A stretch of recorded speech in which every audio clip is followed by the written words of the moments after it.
चलो,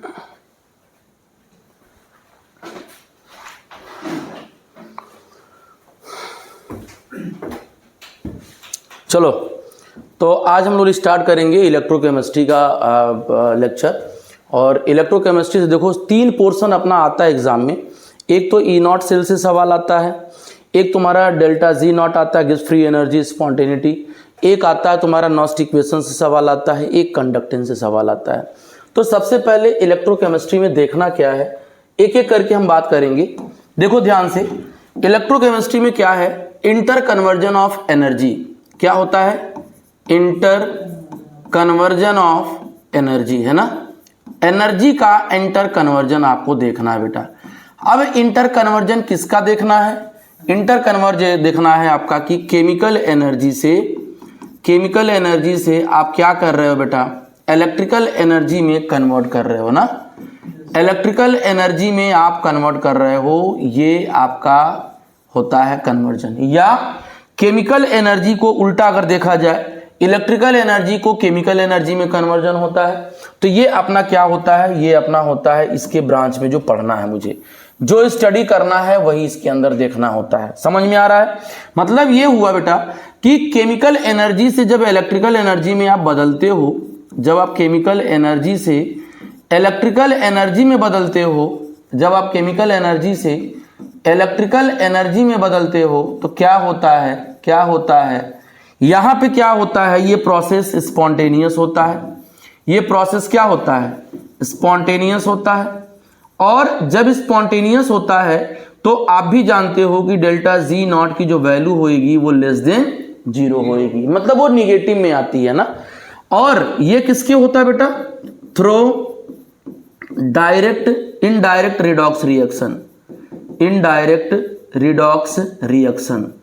बेटा indirect redox reaction का मतलब क्या होता है कि हाफ ऑक्सीडेशन और हाफ रिडक्शन अलग अलग कंटेनर में हो जाए, ठीक है ना।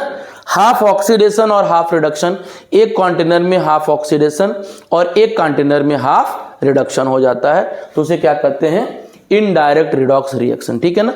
और वो किसके थ्रू होता है? वो किसके थ्रू होता है बेटा? वो होता है, वो जो डिवाइस कहलाता है वो आपका इलेक्ट्रोकेमिकल सेल कहलाता है, ठीक है। क्या कहलाता है? इलेक्ट्रोकेमिकल सेल कहलाता है। बात समझिए। तो ये अपना क्या होता है, यही कॉन्सेप्ट होता है और यही आपको देखना है पूरे चैप्टर के अंदर। उल्टा अगर हम बात करते हैं तो उल्टा बात करेंगे तो क्या होगा बेटा? इलेक्ट्रिकल एनर्जी से केमिकल एनर्जी में कन्वर्जन होता है। किस में होता है? केमिकल एनर्जी में कन्वर्जन होता है बेटा, केमिकल एनर्जी में कन्वर्जन होता है। इलेक्ट्रिकल एनर्जी से केमिकल एनर्जी में कन्वर्जन होता है। और किसके थ्रू होता है बेटा? Through direct redox reaction, direct redox reaction के थ्रू होता है। डायरेक्ट रिडॉक्स रिएक्शन का मतलब क्या होता है? जब एक ही कंटेनर में ऑक्सीडेशन भी हो जाए और रिडक्शन भी हो जाए। समझ में आ रहा है? दूसरी बात बेटा क्या कह रहा है? दूसरी बात कह रहा है कि ये नॉन स्पॉन्टेनियस होता है। क्या होता है? नॉन स्पॉन्टेनियस होता है। हाँ, ये प्रोसेस डेल्टा Z0 की वैल्यू बेटा 0 से ज्यादा हो जाएगा और ये आपका क्या होगा? ये जो इलेक्ट्रिकल एनर्जी से केमिकल एनर्जी में कन्वर्ट होता है, ये आपका इलेक्ट्रोलाइटिक सेल के अंदर होता है बेटा। क्या होता है? इलेक्ट्रोलाइटिक सेल के अंदर होता है। तो ये जो कन्वर्जन आपको दिख रहा है ना, वो ये चीजें होता है। मैंने आपको इसीलिए पीछे बता भी दिया है, इसी का बेसिक होता है। अब जब हम आगे लेके चलेंगे, पूरी बात मैंने बता दिया कि ये इलेक्ट्रिकल एनर्जी, पहले इलेक्ट्रिसिटी आप दोगे, तब जाके केमिकल रिएक्शन होता है और फिर वो रिएक्शन प्रोसीड होता है डायरेक्ट रिडॉक्स रिएक्शन के थ्रू, ठीक है ना। डायरेक्ट रिडॉक्स, और ये नॉन स्पॉन्टेनियस होता है और ये इलेक्ट्रोलाइटिक सेल के थ्रू होता है। अब आते हैं कि बेटा जो चैप्टर जो इसमें आपको पढ़ना है वो 3 कैटेगरी में पढ़ना है। जो इलेक्ट्रोकेमिस्ट्री आपको पढ़ना है, उसमें 3 ब्रांच आपको देखना है। मेन ब्रांच क्या है बेटा? मेन ब्रांच अपना क्या है? मेन ब्रांच अपना जो है, एक ब्रांच अपना क्या होता है? Conductance of cell. Conductance of cell होता है, और एक ब्रांच जो होता है अपना वो होता है इलेक्ट्रोलाइटिक सेल, इलेक्ट्रोलाइटिक सेल, और एक ब्रांच जो होता है वो आता है इलेक्ट्रोकेमिकल सेल। ठीक है, इलेक्ट्रोकेमिकल सेल बेटा होगा यहाँ पर। और सबसे आगे हम बात करेंगे बैटरी के बारे में। किसके बारे में बात करेंगे? बैटरी के। 4 पोर्शन अपना सिलेबस में है, चारों सिलेबस, चारों से सवाल खूब तगड़ा आता है, तगड़े सवाल यहाँ से पूछे जाते हैं बेटा, ध्यान देना। तो एक एक करके हम लोग चैप्टर को पढ़ेंगे। सबसे पहली बात हम बात करेंगे कि आपका कि जो इलेक्ट्रोलाइट होता है वो होता क्या, क्योंकि कंडक्टेंस के अंदर इलेक्ट्रोलाइट आता है। ठीक है ना, तो कंडक्टेंस ऑफ द सेल की हम बात जब करेंगे तो सबसे पहली बात करेंगे कि इलेक्ट्रोलाइट क्या होता है बेटा। इलेक्ट्रोलाइट क्या होता है, ध्यान देना। इलेक्ट्रोलाइट का मतलब क्या होता है कि बेटा एक ऐसा सब्सटेंस जो कंडक्टेंस करंट को फ्लो करने में मदद करता है। Substance which allow to flow the current, which allow to flow the current. ठीक है, करंट को फ्लो करने में, फ्लो द करंट यानी करंट को फ्लो करने में मदद करता है। वो टूटता है, टूट करके आयंस में बना लेता है, टूट के आयंस में कन्वर्ट हो जाता है, तो उसके लिए थ्रू चलता है ये। जैसे आप समझ लो कि आप NaCl अगर ले रहे हो, NaCl को सॉलिड अगर लोगे और तुम करंट अगर फ्लो करना चाह रहे हो, तो नो करंट फ्लो, यहां पर करंट फ्लो नहीं होगा। क्यों फ्लो नहीं होगा बेटा? क्योंकि यहां पर आयंस क्या होते हैं? टाइटली बॉन्डेड होते हैं। तो लिखेंगे due to absence of ions, due to absence of ions, absence of ions. Ions के एब्सेंस में ऐसा होता है, फ्लो ऑफ करंट नहीं होता है। लेकिन बेटा अगर वही अगर हम NaCl को मोल्टेड ले लेते हैं, गला देते हैं ना, तो ये करंट फ्लो करता है, यानी Na प्लस मोल्टेड बनाएगा, कम बनाएगा, वो अलग बात है, कम बनाएगा, और Cl माइनस ये भी आपका मोल्टेड बनाएगा। ठीक है, ये भी मोल्टेड बनाएगा। तो यहां पर करंट फ्लो होता है बेटा, आयंस में टूटता है, लेकिन जो करंट यहां फ्लो होना चाहिए ना वो नहीं होता है। फिर भी less ions formation takes place ना, less number of ions will form, less number of ions will form. ठीक है, वो कम आयंस उसके अंदर क्या होगा? बनेगा। बात समझे? लेकिन बेटा जब ऐसे ही हम NaCl को एक्वस मीडियम में ले लेते हैं, पानी में डाल देते हैं, है ना, तो जब पानी में आप डालोगे और करंट जब फ्लो कराओगे यहां पर, तो क्या बनेगा? ये 100% Na प्लस एक्वस मीडियम में और Cl माइनस एक्वस मीडियम में टूट जाएगा, है ना। मतलब क्या कह सकते हो आप, मतलब क्या कह सकते हो कि complete ionisation takes place, complete ionisation takes place. यहां पर बेटा आयोनाइजेशन कंप्लीट होता है, यहां पर आयोनाइजेशन क्या हो रहा है? कंप्लीट। मतलब क्या हुआ कि तुम ये देख रहे हो कि कोई इलेक्ट्रोलाइट कम टूट रहा है, कोई इलेक्ट्रोलाइट ज्यादा टूट रहा है। इसका मतलब ये हुआ कि आपका सब्सटेंस जो है ना वो डिसाइड करेगा कि हम ज्यादा टूटेंगे या कम टूटेंगे। तब आते हैं हम लोग type of conductance, type of electrolyte, है ना, टाइप ऑफ इलेक्ट्रोलाइट के बारे में। बेटा इलेक्ट्रोलाइट को डिसाइड करने के लिए एक टर्म होता है जिसे अल्फा कहते हैं, और अल्फा क्या होता है? DOD कहते हैं, डिग्री ऑफ डिसोसिएशन। बेटा DOD क्या होता है? कितना टूटा और कितना आपने लिया था। तो आप ये भी देख लीजिए, एक होता है स्ट्रॉन्ग इलेक्ट्रोलाइट, एक होता है स्ट्रॉन्ग इलेक्ट्रोलाइट, एक होता है वीक इलेक्ट्रोलाइट, वीक इलेक्ट्रोलाइट, और एक होता है नॉन इलेक्ट्रोलाइट। क्या होता है? नॉन इलेक्ट्रोलाइट होता है। ठीक है ना। मतलब क्या होता है बेटा, जब अल्फा 1 के बराबर हो जाए तो स्ट्रॉन्ग, जब अल्फा 1 से कम हो जाए तो आपका जो वीक हो जाएगा, और ये तो टूटेगा ही नहीं, टूटेगा ही नहीं ना, ये डिसोसिएट ही नहीं होगा। मतलब क्या होगा? मतलब ये होगा कि बेटा स्ट्रॉन्ग इलेक्ट्रोलाइट का मतलब क्या होता है? Dissociate completely, dissociation takes place 100%। Takes place 100%, ठीक है ना, मतलब अल्फा आपका 100% होगा। अब बोलोगे सर इसमें कौन कौन सा लिया जाए, किसको किसको अटैच किया जाए, तो अटैच इसको किया जाएगा जितने भी स्ट्रांग एसिड होते हैं, जितने भी स्ट्रांग बेस होते हैं, और जितने भी स्ट्रांग एसिड और स्ट्रांग बेस से बनने वाले सॉल्ट होते हैं, राइट। तो एक एक करके मैं बताता हूं जल्दी जल्दी। स्ट्रांग एसिड जो होता है ना बेटा, स्ट्रांग एसिड जो होता है वो स्ट्रांग इलेक्ट्रोलाइट की जब बात करोगे तुम, जब आप स्ट्रांग इलेक्ट्रोलाइट की बात करेंगे तो बेटा all strong acid, all strong acid, जितने भी स्ट्रांग एसिड आप जानते हो, है ना, ऑल स्ट्रांग बेस, जितने भी आप स्ट्रांग बेस जानते हो, राइट, ऑल स्ट्रांग बेस, जितने भी स्ट्रांग बेस जानते हो, और salt of strong acid and strong base, salt of strong acid and strong base, ये सारे कहानी होता है बेटा। जैसे आप अगर जानना चाह रहे हो तो बेटा HCl है, HNO3 है, H2SO4 बेटा, H2SO4, HClO4 ये भी आपका एक होता है, ठीक है। तो ये जितने भी होते हैं ये सारे स्ट्रांग एसिड की कैटेगरी में होते हैं बेटा। अगर हम वीक बेस की कैटेगरी में ले लें, अगर हम वीक बेस की कैटेगरी स्ट्रांग बेस की कैटेगरी में लें तो all the hydroxide of alkalis first group का, यानी NaOH बेटा, KOH बेटा, RbOH बेटा, CSOH, ये सारे लोग, और एक और होता है बेरियम हाइड्रोक्साइड जो सेकेंड ग्रुप का होता है, क्यों, क्योंकि इसका बॉन्ड डिसोसिएशन एनर्जी कम होता है। तो ये सारे स्ट्रांग इलेक्ट्रोलाइट होते हैं। इन्हीं के बारे में मैंने बोला कि बेटा अल्फा की वैल्यू क्या हो जाता है, 1 हो जाता है। इन्हीं के बारे में मैंने आपको बोला था कि सर अल्फा की वैल्यू क्या हो जाएगा, 1 हो जाएगा। समझ में आ रहा है कि नहीं आ रहा है।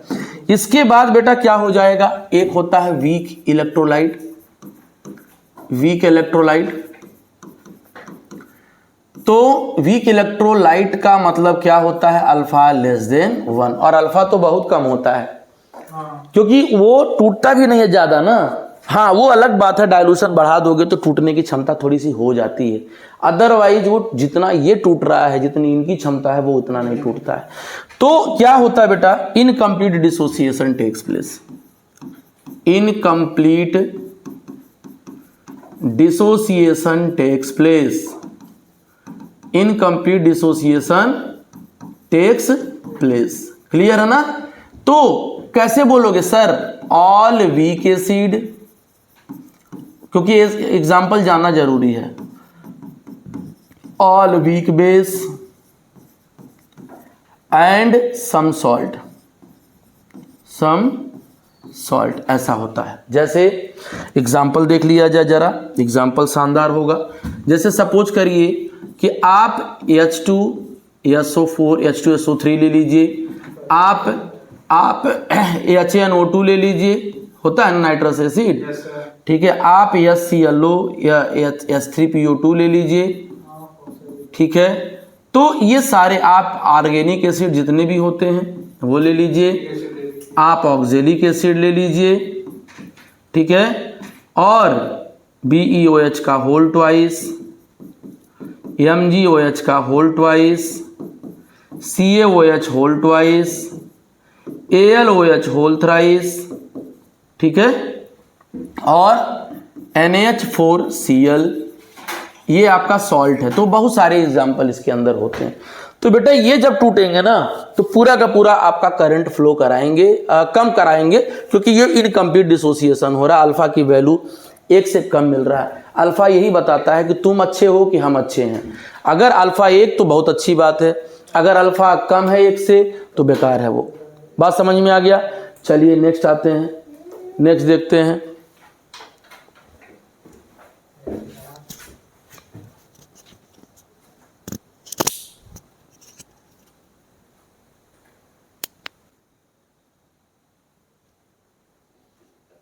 लिंक कर रहा है, डन है।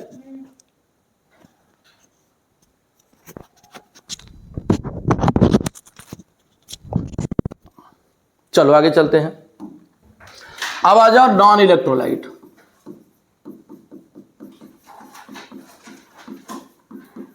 Non electrolyte. अभी मैंने बोला आपको कि इसकी औकात ही नहीं टूटने की, ठीक है, तो ये it will not dissociate, it will not dissociate into their ion,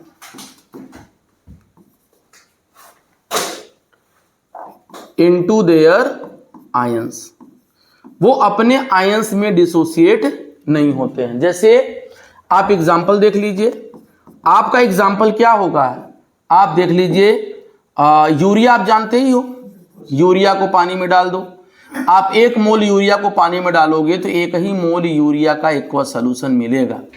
आप बेटा ग्लूकोज को जब पानी में डालोगे तो ग्लूकोज भी 1 ही मोल पानी में मिलेगा, क्योंकि ग्लूकोज भी अपना डिसोसिएट नहीं होगा, है ना। तो ये सारे नॉन इलेक्ट्रोलाइट होते हैं, इनसे करंट का फ्लो होता ही नहीं, ठीक है ना, क्लियर है ना, समझ में आ गया। आगे चलिए, अब इसके बाद बेटा आता है कि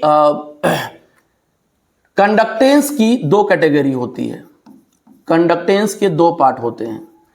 एक होता है अपना मेटेलिक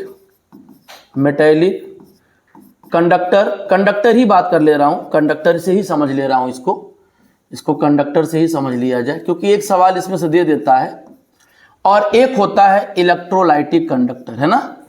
तो इलेक्ट्रोलाइटिक तो मैंने बता ही दिया अभी, लेकिन एक बात बताओ कि मेटेलिक कंडक्टर का मतलब क्या हुआ बेटा, कि इसमें मैटर इन्वॉल्व नहीं होता है करंट को फ्लो कराने के लिए, ठीक है। तो मैटर डज नॉट इन्वॉल्व,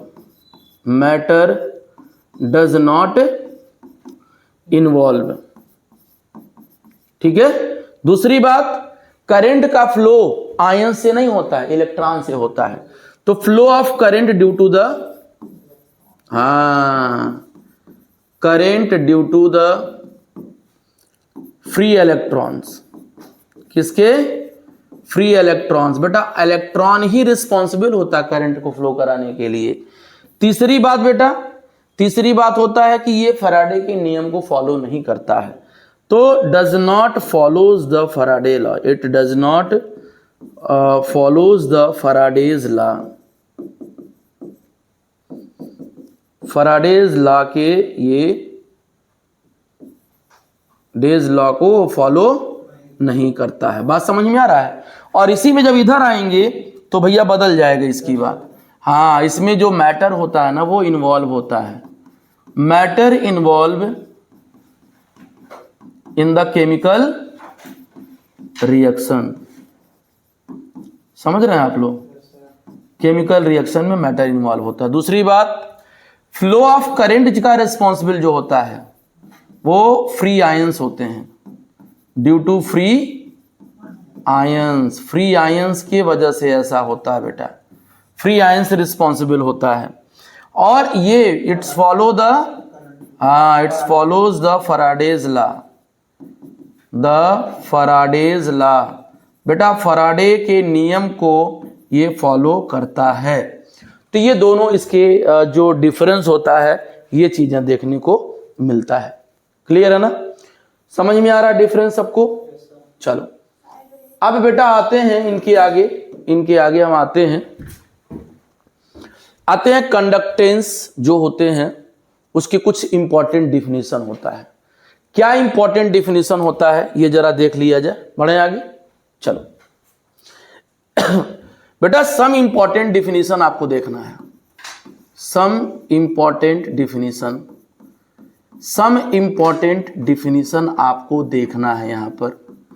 बेटा क्या सम इंपॉर्टेंट देखना है, पहली इंपॉर्टेंट डिफिनीशन क्या है, पहला अपना है कि रेजिस्टेंस।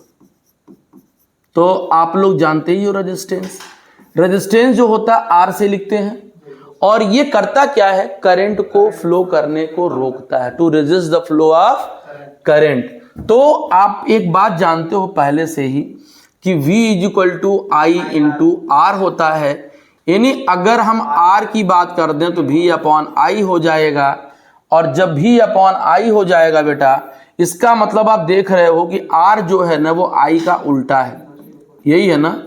तो यूनिट क्या हो जाएगा बेटा, ये यूनिट जो होगा वो ओम हो जाएगा। ये छोटी छोटी डिफिनीशन इसमें है अपना, न्यूमेरिकल के लिए काम आ जाता है। नेक्स्ट आता है बेटा कंडक्टेंस। नेक्स्ट आता है दूसरे में कंडक्टेंस। कंडक्टेंस आता है और कंडक्टेंस को C या G से लिखा जाता है। तो ये क्या होता है बेटा, कंडक्टेंस क्या होता है बच्चा, ये होता है reverse of G, reverse of R, it is the reverse of resistance, है ना। ये रेजिस्टेंस का उल्टा होता है, जितना कम रेजिस्टेंस उतना कंडक्टेंस ज्यादा होगा। R जितना कम बच्चा, G उतना ज्यादा होगा। चलिए हम यूनिट की बात कर लें तो 1/ओम हो जाएगा, या हम कह देंगे कि सही सर ओम इनवर्स लिख दीजिए। ओम इनवर्स को क्या लिखते हैं हम लोग, साइमन भी लिखते हैं। क्या लिखते हैं, साइमन भी लिखते हैं। ठीक है ना, समझ में आ रहा है, क्लियर है। चलिए आगे बढ़ते हैं हम लोग फटाफट एकदम। चलिए आगे बढ़ते हैं। इसके बाद बेटा आता है ना सबसे बेहतरीन सवाल यहां से आता है, और वो होता है स्पेसिफिक रेजिस्टेंस। स्पेसिफिक रेजिस्टेंस या इसको हम क्या कहते हैं बच्चा, रेजिस्टिविटी भी कहते हैं। क्या कहते हैं, रेजिस्टिविटी भी कहते हैं बेटा। और इसको हम क्या लिखते हैं, रो से रिप्रेजेंट करते हैं। तो ये अपने आप से नहीं आएगा, अपने आप से नहीं आएगा। ये आता किससे है, ये आता किससे है, जरा नेट कनेक्ट करोगे।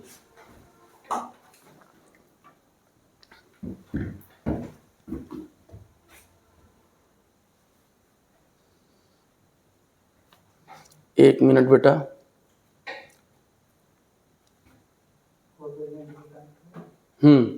ये आता किससे है ये जरा देख लिया जाए। जैसे मान लीजिए एक सेल है अपना, मान लीजिए एक सेल है, कहाँ गया यार, तो व्हाट्सएप खुल जा रहा है, एक minute.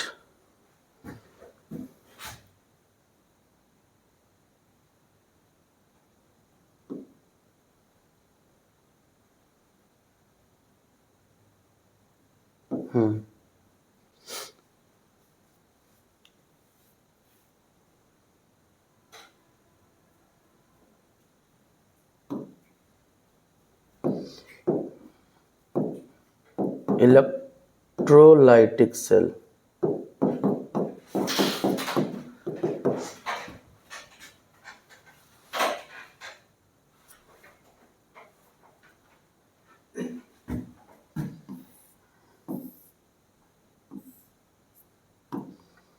in electrochemistry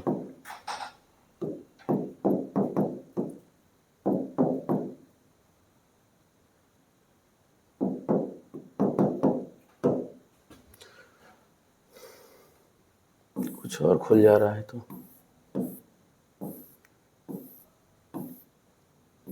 electrolytic cell खुल नहीं रहा है।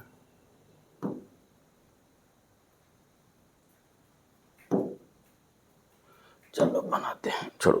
देखो मान लो बेटा कि ये अपना एक सेल है, राइट, और इस सेल में दो प्लेट लगे होते हैं, इस तरीके से प्लेट लगे होते हैं, ठीक है।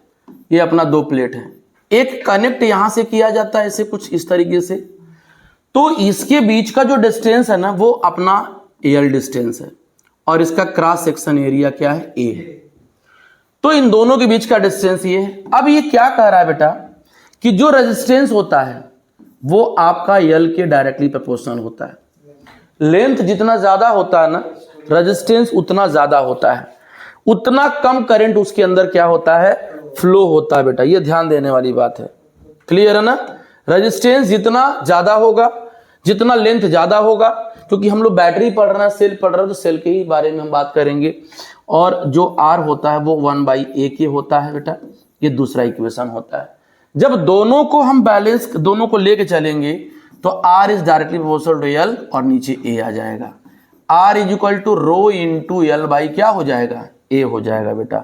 इसका मतलब क्या हो जाएगा, ये अपना क्या हो जाएगा, ये अपना क्या हो जाएगा, ये अपना एक फॉर्मूला हो जाएगा। अब जब रो निकालिएगा आप, जब रो निकालिएगा तो बेटा R इंटू A अपॉन क्या हो जाएगा, L हो जाएगा। और इस फार्मूले से आप क्या कर सकते हो, निकाल सकते हो। अब जब यूनिट की बात करोगे बेटा तो यूनिट क्या हो जाएगा, ओम, और ये सेंटीमीटर स्क्वायर हो जाएगा, और नीचे क्या है, ये भी सेंटीमीटर है, तो ये क्या हो जाएगा, ओम इंटू सेंटीमीटर। ये क्या हो जाएगा, यूनिट ऑफ रो हो जाएगा। समझ में आ रहा है कि नहीं आ रहा, बात समझ में आया कि नहीं आया? सेंटीमीटर में चेंज कर लो ना, कोई दिक्कत नहीं है, क्लियर हो जाएगा ये। तो ये स्पेसिफिक कंडक्टेंस आपका जो है रेजिस्टेंस होता है, रेजिस्टिविटी होता है। न्यूमेरिकल हमको यहां से मिल जाएगा, जब भी न्यूमेरिकल आता है तो मीटर में बदल सकते हैं, कोई दिक्कत नहीं है। अब बेटा इसके बाद आता है कि आपका स्पेसिफिक कंडक्टेंस क्या होता है, बढ़े आगे। स्पेसिफिक कंडक्टेंस, ये बेटा हो जाएगा अपना स्पेसिफिक कंडक्टेंस। स्पेसिफिक कंडक्टेंस बेटा जब स्पेसिफिक टर्म आ जाए ना तो कंफ्यूज मत लेना, हमेशा स्पेसिफिक वाले को ही कोरिलेट करना। जैसे पीछे स्पेसिफिक था तो आर लिया था, तो ये क्या हो जाएगा, के कप्पा इज इक्वल टू 1/रो, और रो क्या होता है बेटा, रो आपका स्पेसिफिक कंडक्टेंस होता है, पता ही है, ये अपना स्पेसिफिक कंडक्टेंस है, अरे रेजिस्टेंस है, सॉरी स्पेसिफिक रेजिस्टेंस है बेटा। तो इसी से चलना है अपना। हाँ, तो अब क्या करेंगे, k इज इक्वल टू 1/रो, तो r into a upon L था, बराबर था, यानी k क्या हो जाएगा, 1/r इंटू एल अपॉन ए हो जाएगा बेटा। और यहीं से आपको कुछ और मिल जाएगा।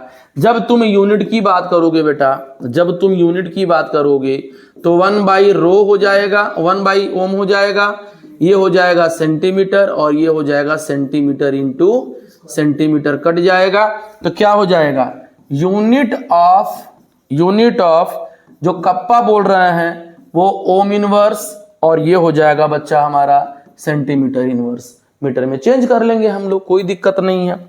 अब इसी से एक फॉर्मूला और जनरेट हो सकता है यहां से, इस वाले से, k is equal to 1/r L upon A. बेटा एक बात बताओ, ये तो अपना सेल कांस्टेंट होता है, अरे सेल कंडक्टेंस जी होता है, और ये जो होता है जी स्टार वो L/A होता है, तो जी स्टार ये हो जाएगा। एक्चुअली इसका प्रॉब्लम ये है बेटा कि लेंथ, जब बैटरी जब बनती है, सेल बनता है, बैटरी जब जनरेट की जाती है कंपनी में, मैन्युफैक्चरिंग की जाती है, तो उस समय लेंथ थोड़ी ना बदल जाता है कि आप यूज कर रहे हो तो बैटरी का जो प्लेट है वो खिसक गया अपनी तरफ, ऐसा नहीं होता है, या एरिया प्लेट का नहीं चेंज हो जाता है, इसीलिए कांस्टेंट कर दिया गया है।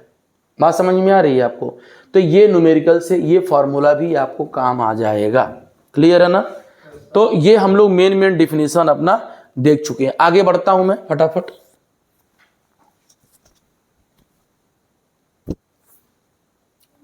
चलिए आगे बढ़ता हूं बेटा। अब आता है कंडक्टेंस के टाइप, और ये क्या है बेटा, एक आप पढ़े होगे आप molar conductance, revision molar conductance, और एक बेटा आपको मिलेगा इक्विवेलेंट कंडक्टेंस।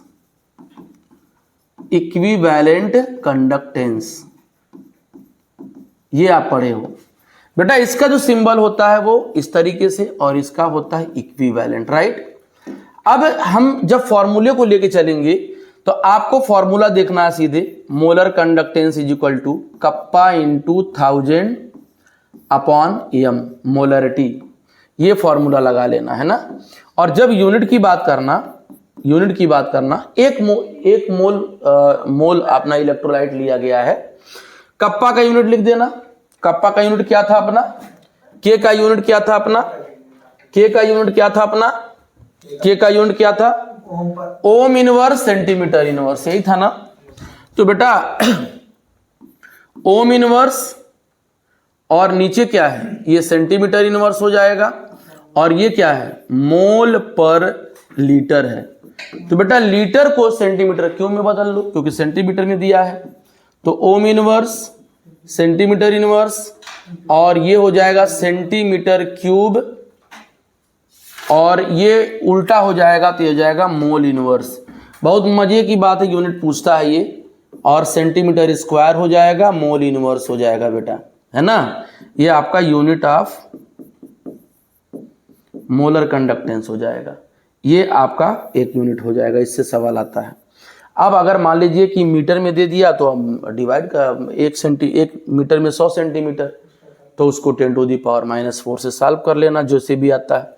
ये कहानी होता है। यहाँ इक्विवेलेंट में क्या आएगा बच्चा, इक्विवेलेंट कंडक्टेंस में, तो इक्विवेलेंट कंडक्टेंस में K × 1000 अपॉन क्या हो जाएगा, नॉर्मेलिटी पढ़े हो ना, तो इसका भी वही हो जाएगा। ये आपका एक फॉर्मूला यहां से बन जाएगा। यूनिट की जोन में जब जाओगे, यूनिट ऑफ इक्विवेलेंट कंडक्टेंस के, तो ओम इनवर्स, सेंटीमीटर इनवर्स, और ये क्या हो जाएगा, मोल पर क्या हो जाएगा, ग्राम इक्विवेलेंट, या मोल पर लीटर भी तो इसमें है, sorry, gram equivalent weight, gram equivalent weight upon centimetre cube हो जाएगा। तो ओम इनवर्स सेंटीमीटर स्क्वायर और ग्राम इक्विवेलेंट वेट इनवर्स, ये किसका यूनिट हो जाएगा बच्चा, अपना इक्विवेलेंट कंडक्टेंस का। किसका यूनिट हो जाएगा, इक्विवेलेंट कंडक्टेंस का, ठीक है ना। एक सवाल इस पे आता है न्यूमेरिकल में, रिलेशन दोनों में, रिलेशन क्या होता है दोनों के बीच में, relation between molar conductance and equivalent conductance. तो बेटा मोलर को आप इक्विवेलेंट से डिवाइड कर दो ना, मोलर को इक्विवेलेंट से डिवाइड कर दो ना, दोनों डायग्राम लेकर के, अरे दोनों फार्मूला, तो K × 1000 हो जाएगा और यहां मोलरिटी हो जाएगा, नीचे क्या हो जाएगा, K × 1000 और ये हो जाएगा नॉर्मेलिटी। काट दीजिए बेटा, मोलर कंडक्टेंस, इक्विवेलेंट कंडक्टेंस और नॉर्मेलिटी ऊपर चला जाएगी, मोलरिटी नीचे आ जाएगा, पलट जाएगा ना, और ये आपका हो जाएगा n factor into molarity upon molarity. काट दीजिए बेटा, molar conductance is equal to n factor into equivalent conductance. ये फॉर्मूला हमको आगे काम आएगा। बात समझ में आ रही है, क्लियर हो गया। तो ये दो सवाल आपको मिलेगा पक्का, इस पे सवाल आते हैं, हम लोग सवाल की भी चर्चा करेंगे अपने लेक्चर में जब इसको खत्म कर लेंगे तो, ठीक है। तो देखो कंडक्टेंस में अब अपने पास दो चीजें बची हुई हैं, कोलरॉस लॉ बचा हुआ है और DHO ग्राफ बचा हुआ है और कोलरॉस लॉ की एप्लीकेशन, ठीक है। तो डन।